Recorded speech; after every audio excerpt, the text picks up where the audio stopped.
নমস্কার সকলকে। আজকে সকাল সকাল আমাদের কাছে একটি ইঞ্জিন চলে এসেছে 170 এফের, যে গাড়িটি কাস্টমার যে শোরুম থেকে নিয়েছিল, নেওয়ার পর সে অনেকবার ফোন করার পরেও সে ডিলার ফোন তোলেনি। সে নতুন গাড়িটার বয়স 3 মাস। 3 মাসের মধ্যে গাড়িটির প্রবলেম হয়েছে, যার কারণে আজকে আমাদের সাথে যোগাযোগ করে আমাদের শোরুমে নিয়ে এসে উনি ঠিক করার জন্য। উনি যেখান থেকে নিয়েছিলেন সেখানকার যিনি মালিক ছিলেন তার নাম্বার ব্ল্যাকলিস্ট করে দিয়েছিল, যার কারণে উনি আর কোনোভাবে যোগাযোগ করতে পারেনি। তো আপনারা যেখান থেকে গাড়ি কিনবেন না কেন, আগে দেখে নেবেন সার্ভিসটা কেমন।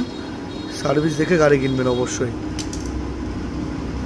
তো ইনি অনেক দূর থেকে এসছে আমাদের ইউটিউব ভিডিও থেকে।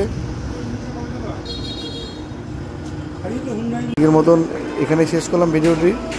সবাই ভালো থাকবেন, সুস্থ থাকবেন, সতর্ক থাকবেন। আবার দেখা হবে নেক্সট ভিডিওতে।